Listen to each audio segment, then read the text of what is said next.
처음에는 정말 그냥 고장난 수도꼭지였어요. 형부에게 도움을 청한 것도 단순히 수리 때문이었고요. 하지만 그 작은 틈으로 스며든 것은 물이 아니었습니다. 외로움이었어요.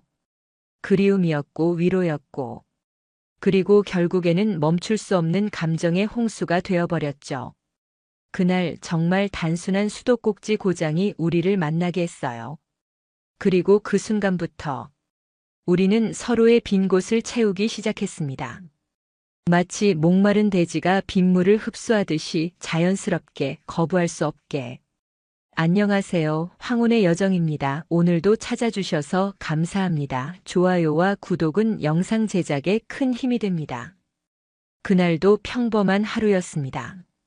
새벽 6시에 일어나 병원으로 출근하고 오후 3시에 퇴근해서 집으로 돌아오는 일상의 반복이었죠. 45세가 되도록 결혼하지 않은 저에게는 이런 규칙적인 생활이 전부였습니다. 언니가 세상을 떠난 지 1년이 지났지만 여전히 그 빈자리는 컸어요. 특히 형부가 걱정되었습니다. 52세의 형부는 언니와 25년을 함께 살았는데 갑작스러운 교통사고로 언니를 떠나보낸 후 완전히 다른 사람이 되어버렸거든요. 그날 저녁 집에 들어와서 저녁을 준비하려는데 주방 수도꼭지에서 물이 나오지 않는 거예요. 아무리 돌려봐도 똑똑 떨어지는 게 전부였습니다.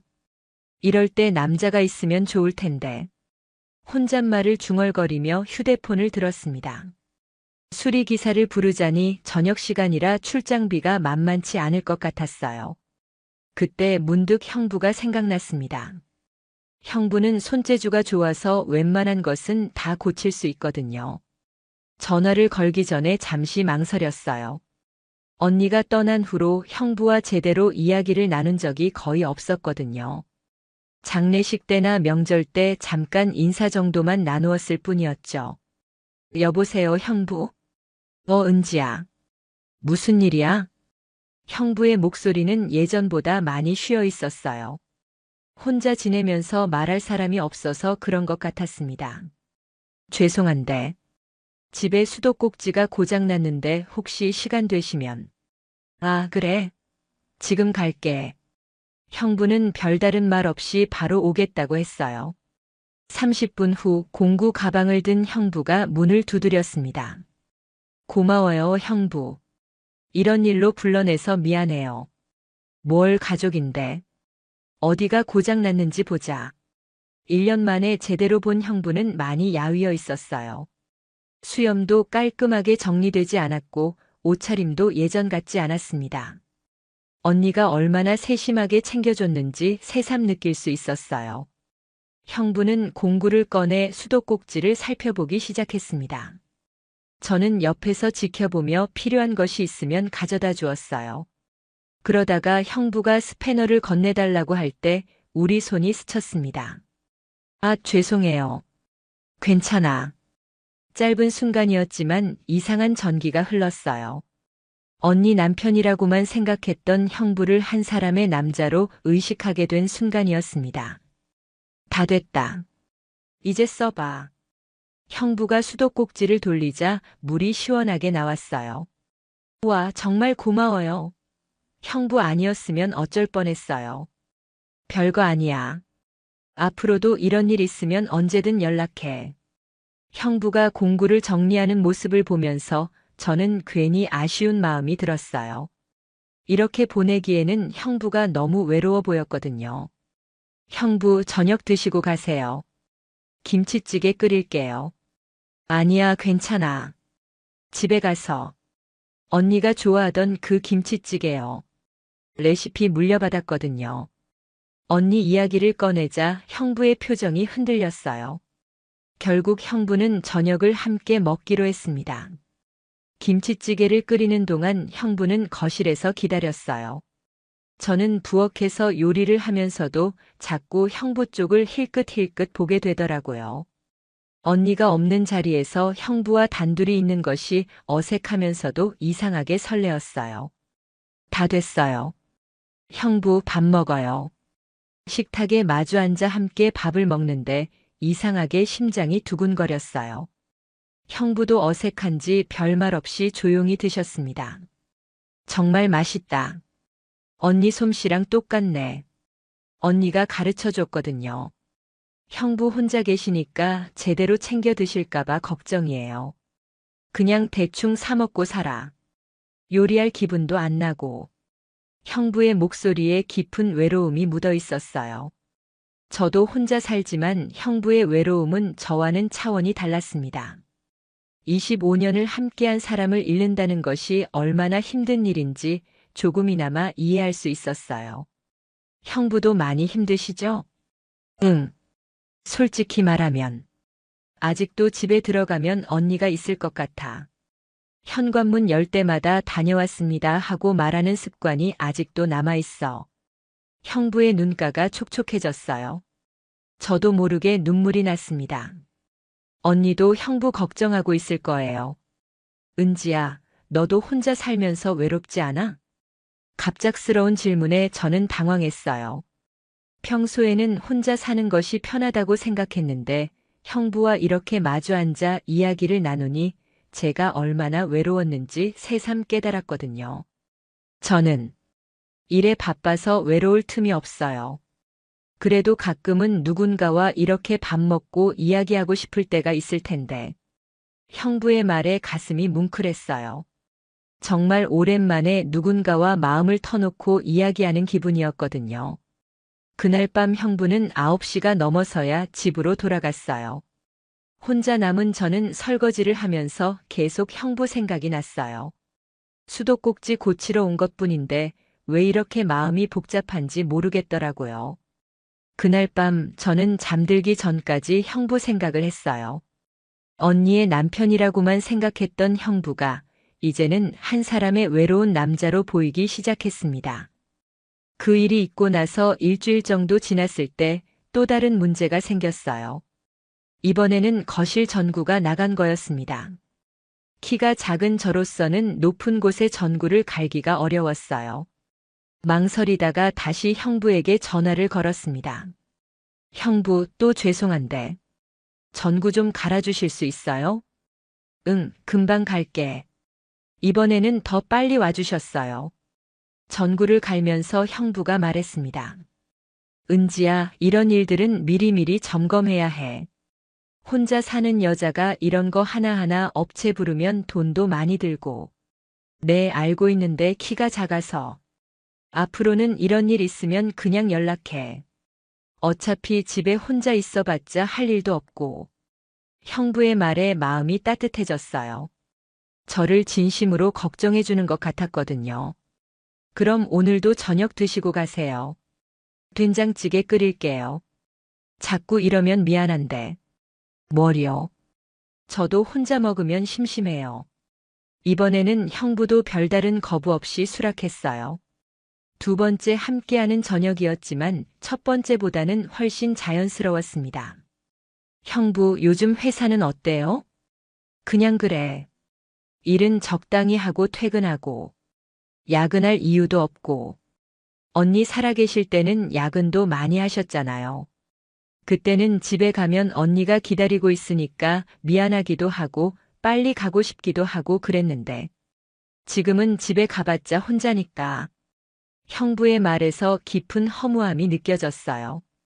삶의 이유를 잃어버린 사람의 모습이었습니다. 형부, 그래도 건강은 챙기셔야 해요. 언니가 걱정할 거예요. 은지야, 너는 정말 언니를 닮았다. 말하는 것도 그렇고 걱정해주는 것도 그렇고. 그 말을 들었을 때 저는 복잡한 감정이 들었어요.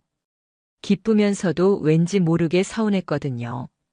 형부가 저를 언니의 대체제로 보는 것은 아닌지 하는 생각이 들었습니다. 그날부터 형부는 일주일에 2~3번씩 저희 집에 오게 되었어요. 처음에는 뭔가 고칠 일이 생겨서 오셨는데 나중에는 그냥 안부 확인차 왔다며 들르기 시작했습니다. 어느 토요일 오후 형부가 갑자기 찾아왔어요. 은지야, 혹시 시간 있으면 마트 좀 같이 갈래? 혼자 가니까 뭘 사야 할지 모르겠어. 네, 좋아요. 형부 차를 타고 대형마트에 갔어요. 함께 장을 보는 것이 이렇게 자연스러울 줄 몰랐습니다. 형부는 생활용품을, 저는 식재료를 골랐어요. 형부, 이거 사세요. 혼자 살 때 필요해요. 이건 뭐야? 전자레인지용 용기요. 이거 있으면 간단한 요리하기 편해요. 마치 부부가 장 보는 것처럼 자연스럽게 이야기하며 물건을 골랐어요.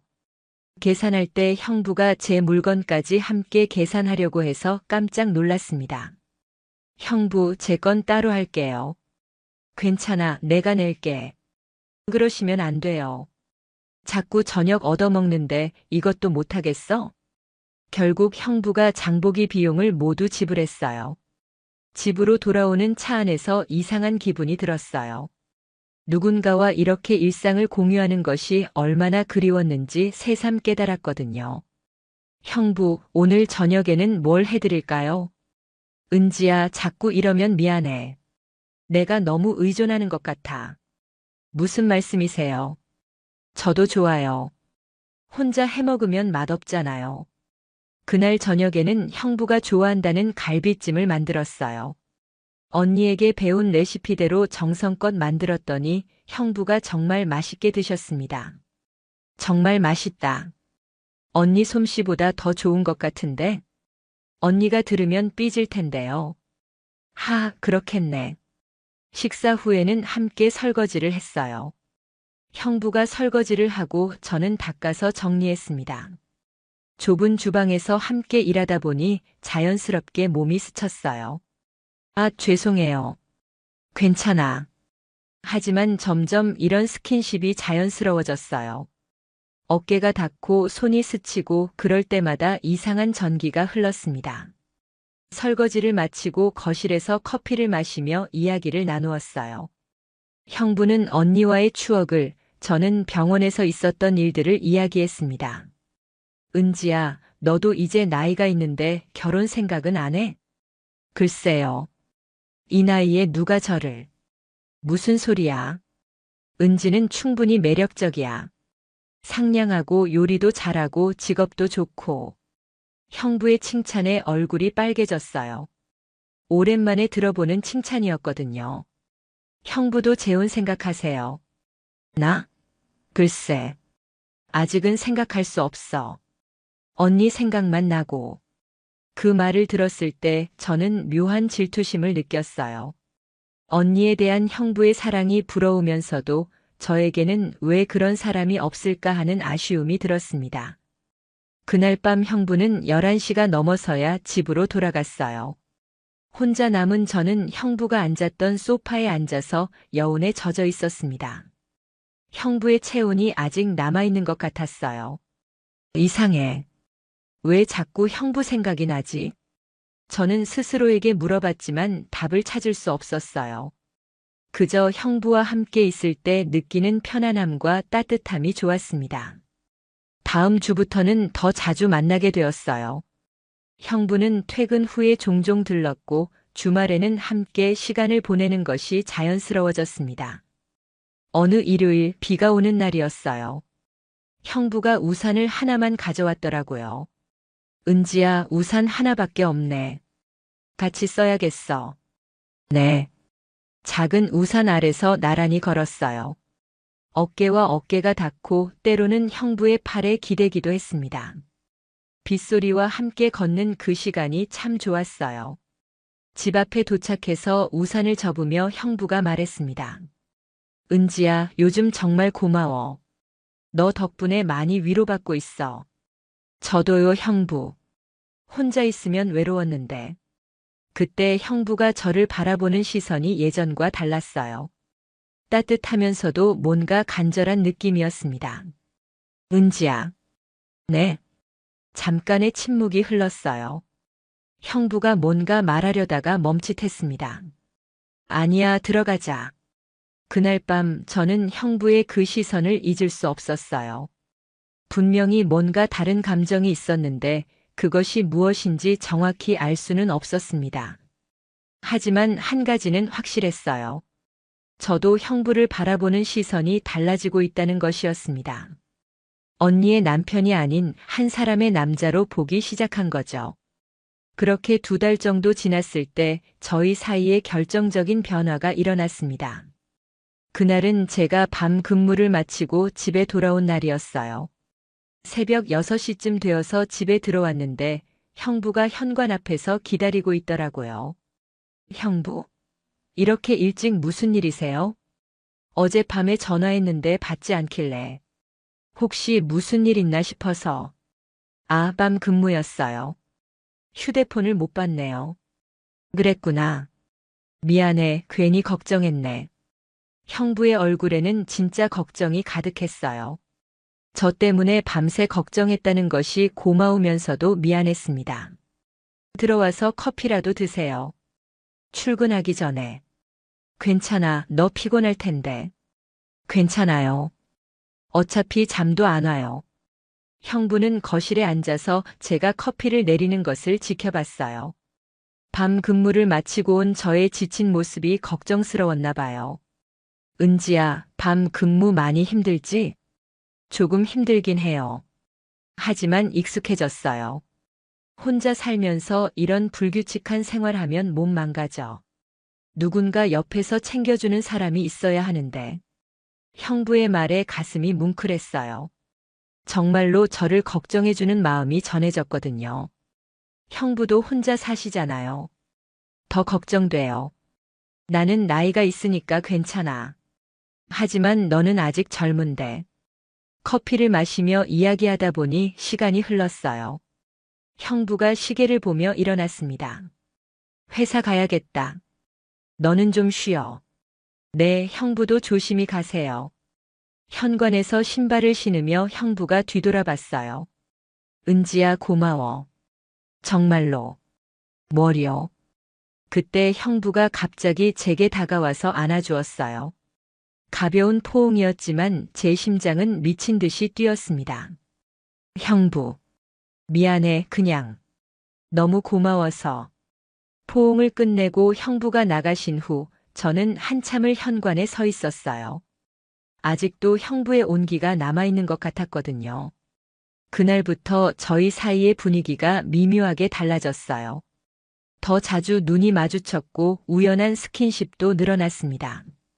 며칠 후 형부가 저녁을 먹고 가겠다며 찾아왔어요. 그런데 그날은 좀 특별했어요. 형부가 와인을 가져온 거예요. 형부, 이게 뭐예요? 언니가 좋아하던 와인이야. 집에 혼자 두기가 그래서. 같이 마실까? 저는 술을 잘 못해요. 조금만. 한 잔 정도. 저녁을 먹고 와인을 마시며 이야기를 나누었어요. 평소보다 대화가 깊어졌고 서로의 속마음을 더 많이 털어놓게 되었습니다. 은지야, 솔직히 말하면 요즘 너 덕분에 살고 있어. 너 없었으면 정말 어떻게 됐을지 몰라. 형부. 언니가 떠나고 나서 세상이 무너진 것 같았어. 그런데 너와 이렇게 시간을 보내면서 조금씩 다시 살고 싶다는 생각이 들어. 와인 때문인지 형부의 목소리가 평소보다 부드러웠어요. 그리고 저를 바라보는 눈빛도 달랐습니다. 저도요, 형부. 혼자 살면서 이렇게 누군가와 가까워진 적이 없었어요. 형부와 함께 있으면 정말 편해요. 은지야, 너는 정말 소중한 사람이야. 언니도 너를 많이 아꼈는데. 언니 이야기가 나오자 잠깐 침묵이 흘렀어요. 하지만 이상하게 어색하지 않았습니다. 소파에 나란히 앉아 와인을 마시며 이야기하다 보니 어느새 밤이 깊어졌어요. 형부가 시계를 보며 일어나려 했습니다. 늦었네. 집에 가야겠어. 형부, 오늘은 그냥 여기서 주무세요. 제가 왜 그런 말을 했는지 모르겠어요. 와인 때문이었을까요? 아니면 형부를 보내기 싫었던 걸까요? 은지야, 그러면 안 돼. 혼자 사는 여자 집에서. 괜찮아요. 객실도 있고요. 정말 괜찮아? 네. 그날 밤 형부는 우리 집에서 머물렀어요. 객실에서 주무시긴 했지만 같은 집에 형부가 있다는 것만으로도 이상한 설렘이 있었습니다. 새벽에 잠깐 일어나서 화장실에 갔다가 거실을 지나는데 형부가 소파에 앉아 있더라고요. 형부, 잠 못 주무세요?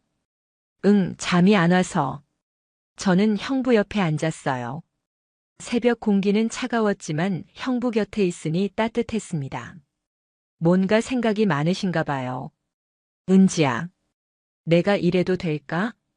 뭐가요? 너와 이렇게 가까워져도 될까? 언니한테 미안하고. 형부의 고민이 제 고민이기도 했어요. 저도 같은 생각을 하고 있었거든요. 형부, 우리는 서로 위로가 되어주는 거잖아요. 언니도 이해하실 거예요. 정말 그럴까? 네. 그때 형부가 제 손을 잡았어요. 따뜻하고 큰 손이었습니다. 은지야, 너 없으면 안 될 것 같아. 저도요, 형부. 우리는 아무 말 없이 손을 잡고 앉아 있었어요. 그리고 어느 순간 형부가 제 얼굴에 가까이 다가왔습니다. 은지야. 형부. 첫 번째 키스였어요. 부드럽고 조심스러운 키스였습니다. 키스가 끝나고 우리는 서로를 바라봤어요. 미안해, 은지야. 내가 너무. 괜찮아요, 형부. 저도. 좋았어요. 그날 밤 우리는 선을 넘었습니다. 객실에서 함께 밤을 보냈어요. 25년간 한 사람만 사랑했던 형부에게도 45년간 혼자 살아온 저에게도 새로운 경험이었습니다. 형부, 저 이런 거 처음이에요. 무서워요. 나도 그래, 은지야. 언니 말고는 처음이야. 서로의 외로움을 달래주듯 조심스럽게 사랑을 나눴어요. 그 순간 모든 죄책감과 불안이 사라졌습니다. 오직 서로를 필요로 하는 마음만 남았어요. 그 일이 있고 난 후 우리의 관계는 완전히 달라졌어요. 형부는 거의 매일 우리 집에 오게 되었고 주말에는 함께 보내는 것이 당연해졌습니다. 은지야, 나 오늘 일찍 퇴근했어. 형부 벌써 오셨어요? 이제는 형부가 집 열쇠까지 갖고 있었어요. 제가 밤 근무일 때도 집에서 기다리고 있곤 했습니다. 오늘 힘들었지? 어서 와서 씻어. 형부가 있으니까 정말 좋아요. 함께 저녁을 준비하고 함께 먹고 함께 설거지하는 것이 너무나 자연스러워졌어요. 마치 정말 부부가 된 것 같았습니다. 어느 날 밤 침대에 누워서 형부가 말했어요. 은지야, 이런 말 해도 될까? 무슨 말이요? 너와 함께 있으면. 언니와는 다른 느낌이야. 언니는 25년을 함께 했으니까 편안했다면 너와는 새로운 설렘이 있어. 형부의 고백에 가슴이 두근거렸어요. 언니와 비교당하는 것이 싫었는데 이번에는 좋은 의미였거든요. 정말요? 정말이야. 너는 너만의 매력이 있어. 언니와는 전혀 다른. 저도 형부와 함께 있으면 정말 행복해요. 이런 기분 처음이에요. 하지만 행복한 시간과 함께 불안도 커져갔어요. 주변 사람들의 시선 때문이었습니다. 은지 씨, 요즘 어떤 남자분이 자주 오시던데요? 아파트 같은 층에 사는 아주머니가 넌지시 물어봤어요. 아, 그분은 제 형부예요. 형부? 아, 언니분 남편? 네. 언니분이 돌아가셨다고 들었는데. 그럼 혼자 사시는 거네요. 외로우시겠어요. 아주머니의 말에는 의미가 담겨 있었어요. 동네 사람들이 우리 관계를 의심하기 시작한 것 같았습니다. 병원에서도 문제가 생겼어요. 은지 선배, 요즘 좋은 일 있으세요? 얼굴이 환해지셨는데? 후배 간호사가 물어봤어요. 별일 없는데? 혹시 연애하세요? 아니야, 그런 거 아니야. 하지만 계속 이런 질문을 받으니까 불편했어요. 혹시 들킬까봐 조마조마했습니다. 더 큰 문제는 형부 쪽에서 생겼어요. 어느 날 형부가 어두운 표정으로 왔어요. 형부, 무슨 일 있었어요? 회사 동료가 이상한 소리를 하더라. 무슨 소리요? 처제분과 자주 다니신다면서 재혼 생각하냐고 묻더라. 어머, 누군가 우리를 봤나 봐. 지난번에 마트에서 장볼 때나 식당에서 밥 먹을 때 우리는 조심해야 한다는 것을 깨달았어요. 하지만 이미 늦었습니다. 소문은 빠르게 퍼져나갔어요. 며칠 후 더 충격적인 일이 일어났어요. 언니의 친한 친구인 정미 언니가 갑자기 찾아온 거예요. 은지야, 안에 계시죠? 정미 언니의 목소리가 평소와 달랐어요. 문을 열어보니 굳은 표정이었습니다. 정미 언니, 어쩐 일이세요? 들어가도 될까? 거실에 앉은 정미 언니가 직설적으로 물어봤어요. 은지야, 요즘 민수 오빠랑 만나고 있다는 소문이 있던데 사실이야? 순간 머리가 하얘졌어요. 결국 들킬 일이 일어난 거였습니다. 언니, 정말 사실이야? 민수 오빠는 지영이 남편이었고 너는 지영이 동생이잖아. 그런데 어떻게 그럴 수 있어? 정미 언니의 목소리에 분노가 담겨 있었어요. 언니, 저희는 변명하지 마. 지영이가 살아있다면 얼마나 충격받았을까? 친동생과 남편이. 그게 아니에요. 저희는 그냥 서로 위로가 되어주는. 위로? 그런 식으로 위로받는 거야? 정미 언니는 화가 나서 떨고 있었어요. 저도 눈물이 났습니다. 언니, 저도 처음에는 그럴 생각 없었어요. 그런데 뭐? 외로워서? 그럼 다른 남자는 왜 안 만나고 하필 민수 오빠를? 대답할 수 없었어요. 정미 언니의 말이 틀린 것은 아니었거든요.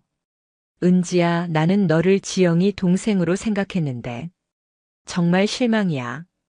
지영이한테 얼마나 미안해. 정미 언니가 떠난 후 저는 혼자 울었어요.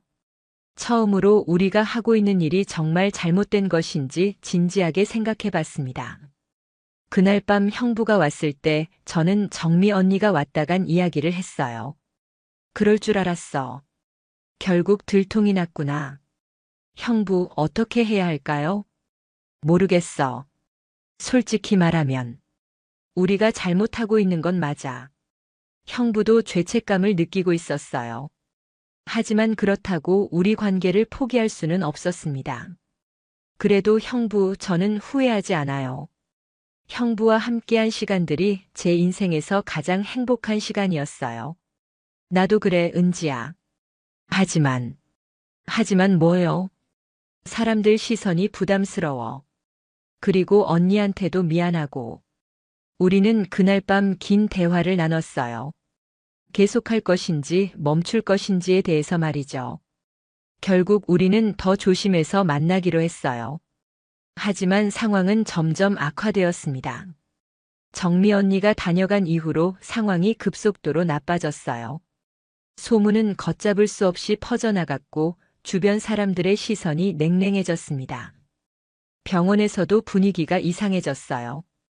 은지 선배, 혹시 정말 형부분과 그런 얘기 하지 마. 하지만 동료들의 수군거림을 막을 수는 없었어요.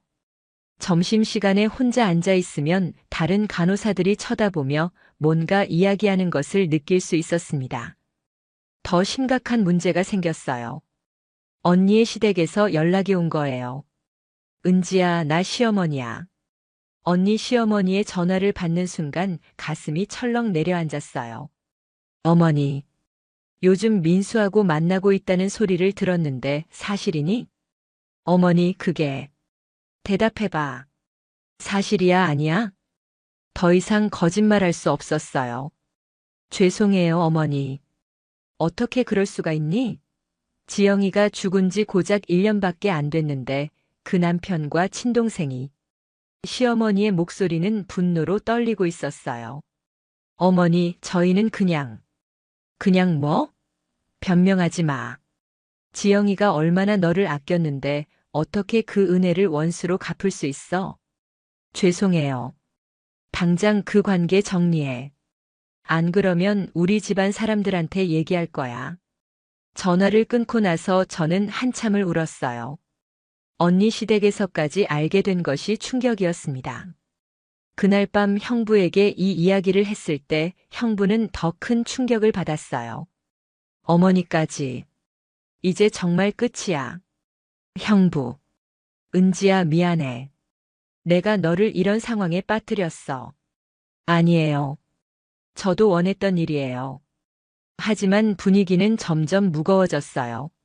외부의 압박이 커질수록 우리 관계에도 금이 가기 시작했습니다. 며칠 후 결정적인 사건이 일어났어요. 형부 회사 사람들과 우연히 마주친 거예요. 토요일 오후 형부와 함께 영화를 보러 갔는데 극장에서 형부 직장 동료들을 만났습니다. 과장님. 안녕하세요. 누구세요? 제 처제입니다. 처제분이시구나. 안녕하세요. 그 순간이 정말 어색했어요. 형부 동료들의 눈빛에서 의심을 읽을 수 있었거든요. 형수님이랑 많이 닮으셨네요. 그래요? 과장님, 요즘 많이 밝아지신 이유가 있었네요. 형부는 어색하게 웃으며 자리를 피했지만 저는 그 순간이 너무 부담스러웠어요. 영화를 보는 내내 집중할 수 없었어요. 사람들이 우리를 어떻게 볼지, 어떤 소문이 날지 걱정되었거든요. 형부, 방금 그 사람들이 우리를 이상하게 보지 않았어요? 괜찮아, 신경 쓰지 마. 하지만 형부도 불편해하는 것이 보였어요. 그날 밤 형부가 말했어요. 은지야, 우리 조금 쉬는 게 어떨까? 쉰다는 게 무슨 뜻이에요? 잠깐 만나지 말자는 거야. 상황이 좀 정리될 때까지. 가슴이 무너지는 것 같았어요. 형부, 저 때문에 힘드신 거예요? 그게 아니야. 하지만 이렇게 계속하면 너만 상처받을 것 같아. 저는 괜찮아요. 괜찮지 않아. 벌써 병원에서도 소문나고 어머니한테까지 혼나고 내가 너를 지켜주지도 못하면서 이기적으로 붙잡고 있는 것 같아. 형부의 말에 할 말이 없었어요. 실제로 저는 여러 방면에서 압박을 받고 있었거든요. 그럼 언제까지요? 조금만. 소문이 잠잠해질 때까지만. 하지만 마음속으로는 이것이 끝의 시작이라는 것을 알고 있었어요. 형부와 잠시 거리를 두기로 한 후 저는 정말 힘든 시간을 보냈어요. 혼자 있는 시간이 많아지니 온갖 생각이 다 들었습니다. 정말 우리가 잘못한 걸까? 언니라면 정말 화낼까? 형부는 지금 뭐 하고 있을까? 일주일 정도 연락을 안 하고 지냈는데 견딜 수가 없었어요. 형부 없는 일상이 이렇게 공허할 줄 몰랐거든요. 병원에서 일할 때도 집중이 안 됐어요. 은지 선배, 괜찮으세요? 얼굴이 안 좋아 보이는데. 응, 괜찮아. 하지만 괜찮지 않았어요. 밤에 잠도 잘 안 오고 식욕도 없었습니다. 일주일 후 형부에게서 문자가 왔어요. 괜찮아? 몸은 좀 어때? 그 짧은 문자만 봐도 눈물이 났어요. 형부도 저를 그리워하고 있다는 것이 느껴졌거든요. 보고 싶어요. 답장을 보냈더니 곧바로 전화가 왔어요. 은지야. 형부. 전화로 서로의 목소리만 들어도 벅찼어요. 나도 보고 싶어. 너무 보고 싶어서 미칠 것 같아. 그럼 만나요. 하지만 한 번만. 정말 한 번만요. 결국 형부는 그날 밤 우리 집에 왔어요. 일주일 만에 보는 형부는 많이 야위어 있었습니다. 형부 많이 힘드셨죠? 너도 많이 힘들었지? 우리는 아무 말 없이 서로를 꼭 안았어요. 그 순간 일주일간의 그리움이 모두 폭발했습니다. 은지야, 너 없으니까 정말 못 살겠어. 저도요, 형부. 어떻게 살았는지 모르겠어요. 그날 밤 우리는 더욱 간절하게 사랑을 나눴어요. 헤어질지도 모른다는 불안감 때문에 더욱 절실했습니다. 형부, 우리 헤어지면 안 돼요. 저는 형부 없으면 안 돼요. 나도 그래, 은지야. 다른 사람들이 뭐라고 하든 상관없어. 너만 있으면 돼. 하지만 현실은 만만하지 않았어요. 다음 날부터 또 다른 문제들이 터져 나왔습니다. 병원 원장님이 저를 부르신 거예요. 은지 간호사, 잠깐 이야기 좀 하자. 원장실에 들어가니 원장님의 표정이 심각했어요. 최근에 내 주변에서 좀 이상한 소문이 들리던데. 원장님, 개인적인 일이라고 해서 병원에서 신경 쓰지 않으려고 했는데 다른 직원들한테까지 영향을 주고 있어. 죄송합니다. 은지야, 내가 어떤 사람인지 나는 알고 있어. 15년간 성실하게 일했고 환자들한테도 평판이 좋고. 하지만 이런 소문은 병원 이미지에 좋지 않아. 알고 있습니다. 정리할 건 정리하고 병원에서만큼은 프로답게 행동해줘. 원장님의 말씀에 더욱 위축되었어요. 병원에서까지 압박을 받으니 정말 숨이 막혔습니다. 집에 돌아와서 형부에게 이 이야기를 했더니 형부가 더 심각하게 받아들였어요. 이제 정말 안 되겠어. 내 직장까지 영향을 받으면. 괜찮아요, 형부. 견딜 수 있어요.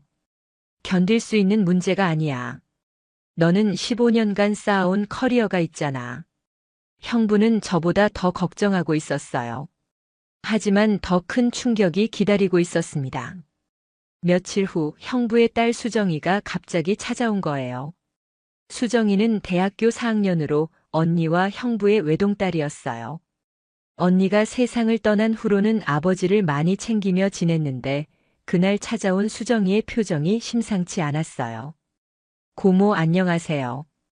수정아, 어쩐 일이야? 할 말이 있어서요. 거실에 앉은 수정이가 조심스럽게 입을 열었어요. 고모, 요즘 아빠랑 만나고 계시는 게 사실인가요? 순간 머리가 하얘졌어요. 수정이까지 알게 된 거였습니다. 수정아, 엄마 친구분이 저한테 말씀하시더라고요. 아빠가 고모랑 자주 다니신다고. 수정아, 그게 정말인가요? 더 이상 숨길 수 없었어요. 미안해, 수정아. 수정이의 눈에 눈물이 고였어요. 어떻게 그러실 수 있어요? 엄마가 돌아가신 지 겨우 1년밖에 안 됐는데. 수정아, 고모가 설명할게. 설명할 게 뭐가 있어요? 엄마 동생이랑 아빠가. 수정이는 울먹이며 말했어요. 고모, 저는 고모를 정말 좋아했어요. 엄마 없어서 외로울 때 고모가 많이 위로해 주셨잖아요. 그런데 어떻게 이럴 수 있어요? 수정아, 아빠도 이상해요. 요즘 너무 밝아지셔서 이상하다 했더니. 수정이의 말에 가슴이 아팠어요. 딸의 눈에는 아버지가 어머니를 너무 빨리 잊어버린 것처럼 보였을 거예요. 수정아, 미안해. 정말 미안해. 고모, 제발 아빠랑 헤어져 주세요. 아빠는 엄마만 사랑해야 해요. 수정이가 울면서 부탁했어요. 그 모습을 보니 정말 죄스러웠습니다. 수정이가 간 후 저는 하루 종일 울었어요. 형부에게도 연락하지 못했습니다. 어떤 얼굴로 만나야 할지 모르겠더라고요. 다음 날 형부가 찾아왔을 때 형부도 많이 상처받은 것 같았어요. 수정이가 어젯밤에 나한테도 왔어. 뭐라고 했어요? 울면서. 엄마를 배신하지 말라고 했어. 형부. 은지야, 이제 정말 끝내야 할 것 같아. 그 말을 들었을 때 마음이 무너지는 것 같았어요. 딸까지 아프게 하면서 할 일은 아닌 것 같아. 그럼 정말 끝내는 거예요? 미안해, 은지야. 정말 미안해. 형부도 울고 있었어요. 하지만 결심은 굳어 보였습니다. 그날 밤 형부가 돌아간 후 저는 언니 사진 앞에 앉았어요. 언니의 영정 사진을 보면서 많은 생각이 들었습니다. 언니 미안해. 언니는 여전히 따뜻하게 웃고 있었어요. 그 미소를 보니 더욱 죄스러웠습니다. 언니, 나는 정말 언니를 사랑했어. 그런데 어떻게 이럴 수 있을까? 그날 밤 꿈에 언니가 나타났어요. 은지야, 힘들지? 언니, 미안해. 정말 미안해. 뭐가 미안해? 형부와. 내가 형부와. 알고 있어. 화나지 않아? 언니는 조용히 미소 지었어요. 은지야, 너도 행복할 권리가 있어. 하지만 형부는 언니 남편이었잖아. 이제는 아니야. 나는 이미 떠났고. 그래도, 은지야, 중요한 건 너희가 서로를 진짜 사랑하냐는 거야. 꿈에서 깨어났을 때 저는 많은 것을 깨달았어요. 제가 형부를 사랑하는 건지 아니면 단순히 외로움 때문인지 생각해 봤습니다. 며칠간 혼자 지내면서 곰곰 생각해 봤어요. 형부와 처음 만났을 때부터 지금까지의 모든 순간들을 되돌아봤습니다. 수도꼭지를 고치러 온 그날, 첫 번째 키스, 함께 보낸 모든 시간들. 그리고 깨달았어요. 저는 형부를 진정으로 사랑했어요. 하지만 동시에 의문도 들었습니다. 형부는 저를 사랑하는 걸까요? 아니면 언니의 대체제로 보는 걸까요? 그때 결정적인 일이 일어났어요. 형부가 술에 취해서 전화를 한 거예요. 은지야, 보고 싶어. 형부 술 드셨어요? 응, 많이 마셨어. 은지야, 나 혼자 못 살겠어. 형부, 집에 가서 푹 쉬세요. 은지야, 사랑해. 저도요, 형부. 정말? 정말 사랑해? 네. 그런데 그 다음에 형부가 한 말이 저를 충격에 빠뜨렸어요. 여보야, 정말 사랑해. 형부가 저를 여보라고 부른 거예요.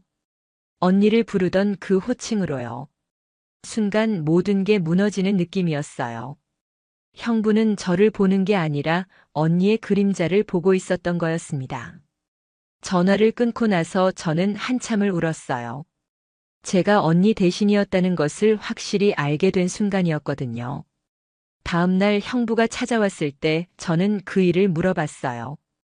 형부, 어젯밤에 저를 여보라고 부르셨는데. 그랬어? 술 때문인가 봐. 미안해. 형부, 솔직히 말해주세요. 저를 보시는 거예요? 아니면 언니를 보시는 거예요? 은지야, 무슨 소리야? 형부는 저와 있을 때도 언니 생각을 하시는 거 아니에요? 형부는 대답하지 못했어요. 그 침묵이 답이었습니다. 형부, 저는 언니가 아니에요. 알고 있어. 정말 알고 계신가요? 저는 언니를 대신할 수 없어요. 그때서야 형부가 말했어요. 은지야, 미안해. 솔직히 말하면 처음에는 내가 언니와 비슷해서 위로가 되었어. 하지만 지금은 정말 너를 사랑해. 정말요? 정말이야. 너는 언니와 다른 매력이 있어. 하지만 저는 더 이상 확신할 수 없었어요. 형부의 사랑이 진짜인지 아니면 언니에 대한 그리움인지 구분할 수 없었거든요. 며칠 후 저는 병원에서 인상 깊은 장면을 목격했어요. 50대 부부가 함께 검진을 받으러 왔는데 그 부부의 모습이 정말 아름다웠어요. 여보, 아파요? 괜찮아요. 당신 때문에 아픈 것도 안 아픈 것 같아요. 40년을 함께 산 부부였는데 서로를 바라보는 눈빛이 여전히 애틋했어요. 진짜 사랑이 무엇인지 보여주는 모습이었습니다. 그 순간 깨달았어요. 진정한 사랑은 누군가의 대체제가 되는 것이 아니라 그 사람 자체로 사랑받는 거라는 것을요. 그날 밤 저는 형부에게 마지막 이야기를 하기로 결심했어요. 형부, 얘기 좀 해요. 무슨 얘기? 우리 관계에 대해서요. 형부의 표정이 굳어졌어요. 제 목소리에서 진지함이 느껴졌나 봐요. 형부, 정말 솔직하게 말씀해 주세요. 저를 사랑하시는 거예요? 아니면 언니가 그리워서 저와 함께 계시는 거예요? 은지야, 왜 자꾸 그런 말을? 대답해 주세요. 형부는 한참을 고민하더니 말했어요. 솔직히 말하면, 처음에는 내가 언니를 닮아서였어. 말하는 것도 행동하는 것도 요리하는 것도 모든 게 언니를 떠올리게 했어.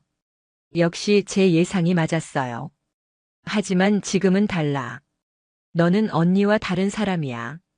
더 다정하고 더 세심하고. 형부, 그것도 비교하는 거잖아요. 뭐? 언니와 비교해서 제가 더 이렇다, 더 저렇다고 하시는 것 자체가 아직도 언니 그림자에서 벗어나지 못한 거예요. 형부는 할 말이 없었어요. 형부, 저는 언니의 대체제가 되고 싶지 않아요. 저는 그냥 은지로 사랑받고 싶어요. 은지야. 그런데 형부는 아직도 저를 온전한 저로 보지 못하시는 것 같아요. 그날 밤 저는 형부에게 정말 마지막 사랑을 주었어요. 이제 정말 끝이라는 마음으로요. 형부, 이제 정말 끝내요. 은지야, 제발. 안 돼요. 이렇게 계속하면 저도 형부도 언니도 모두 불행해져요. 하지만 너 없으면 난. 형부도 새로운 시작하세요. 저 같은 사람 말고 정말 사랑할 수 있는 사람을 만나세요. 형부는 울먹이며 저를 붙잡으려 했지만 저는 마음을 돌리지 않았어요. 형부 고마웠어요. 정말로요.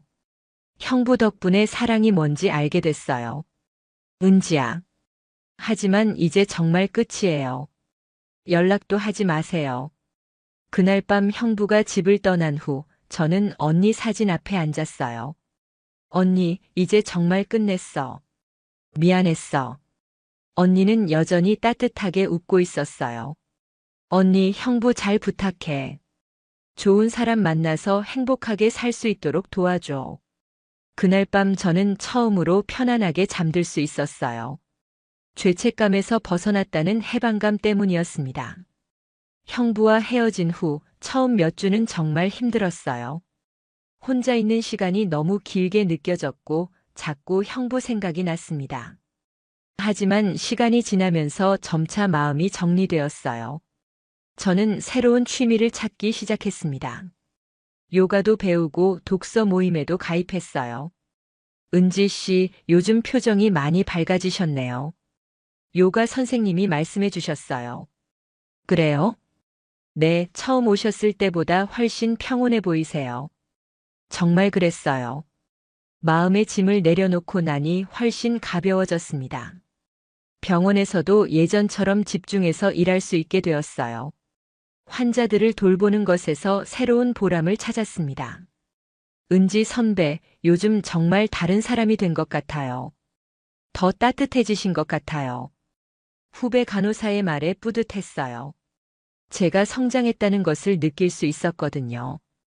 6개월이 지났을 때 저는 완전히 새로운 사람이 되어 있었어요.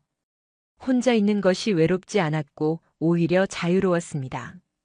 독서 모임에서 만난 사람들과도 좋은 관계를 맺었고 주말에는 등산도 다니며 건강도 챙겼어요. 은지야, 요즘 정말 예뻐졌다. 정미 언니가 말씀해 주셨어요.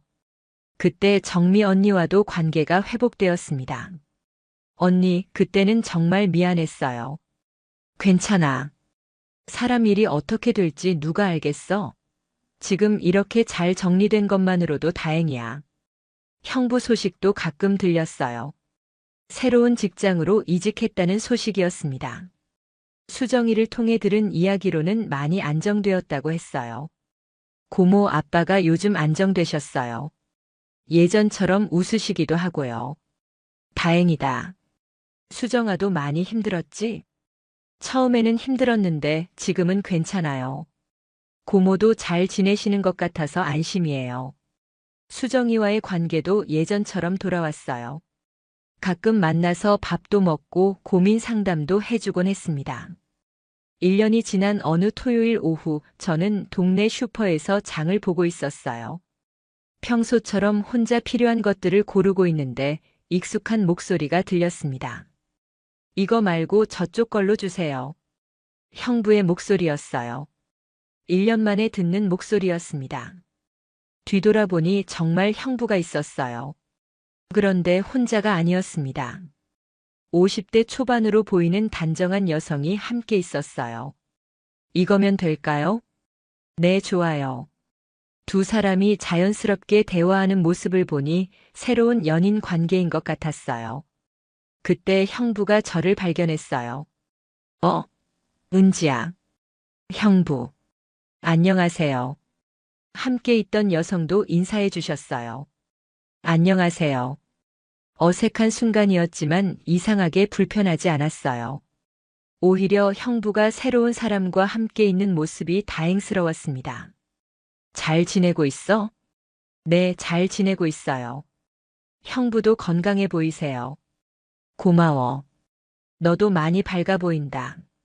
네. 그럼. 몸 조심하고. 형부도요. 짧은 인사를 나누고 헤어졌어요. 집으로 돌아가는 길에 마음이 정말 편안했습니다. 잘 됐다. 정말 잘 됐어. 형부가 새로운 사랑을 찾은 것이 진심으로 기뻤어요. 그것이 저에게는 우리 관계가 정말 끝났다는 확신을 주었거든요. 집에 돌아와서 거울을 봤어요. 1년 전에 제 모습과는 많이 달라져 있었습니다. 더 성숙하고 더 평온한 얼굴이었어요. 이제 정말 끝이구나. 혼잣말을 하며 미소를 지었어요. 언니 사진을 보며 말했어요. 언니 고마워. 형부 좋은 사람 만났네. 언니가 도와준 거야? 언니는 여전히 따뜻하게 웃고 있었어요. 그날 밤 저는 일기를 썼어요. 오늘 형부를 만났다. 새로운 여자친구와 함께 있는 모습이 자연스러웠다. 나는 왜 이렇게 마음이 편할까? 아마도 내가 진정으로 성장했기 때문인 것 같다. 형부와의 시간은 내 인생에 큰 의미가 있었다. 비록 잘못된 관계였지만 그 덕분에 사랑이 무엇인지, 진정한 행복이 무엇인지 알게 되었다. 이제는 혼자서도 충분히 행복하다. 누군가의 대체제가 되지 않고 오롯이 나 자신으로 살아가는 것이 얼마나 소중한지 깨달았다. 형부도 행복하기를, 그리고 언니도 편안하기를 바란다. 일기를 쓰고 나니 정말 모든 것이 정리된 기분이었어요. 창밖을 보니 별이 참 많이 떠 있었어요. 그 별들처럼 저도 혼자서 빛나고 있다는 생각이 들었습니다. 45세에 경험한 늦은 사랑이었지만 그 사랑을 통해 저는 진정한 어른이 되었어요. 이제는 누구를 원망하지도 않고 후회하지도 않습니다. 그저 모든 사람이 행복하기를 바랄 뿐이에요. 여러분, 여기까지가 제 이야기였습니다. 지금 생각해보면 정말 혼란스러웠던 시간이었어요. 하지만 그 시간을 통해 저는 많은 것을 배웠습니다. 사랑이란 무엇인지, 진정한 행복이란 무엇인지, 그리고 혼자서도 충분히 의미 있는 삶을 살 수 있다는 것을요. 혹시 비슷한 상황에 있는 분들이 계시다면 말씀드리고 싶어요. 잘못된 관계라는 것을 알면서도 헤어나오기 어려울 때가 있어요. 하지만 용기를 내서 정리하시기 바랍니다. 진정한 사랑은 서로를 아프게 하지 않는 거예요. 누군가의 대체제가 되는 것도, 누군가를 대체제로 만드는 것도 진짜 사랑이 아니에요. 저는 이제 정말 행복합니다. 혼자지만 외롭지 않고 자유롭고 평온해요. 여러분도 모두 진정한 행복을 찾으시기 바라며 긴 이야기 들어주셔서 감사합니다. 구독과 좋아요, 알림 설정까지 해주시면 앞으로도 더 많은 이야기로 찾아뵙겠습니다. 감사합니다.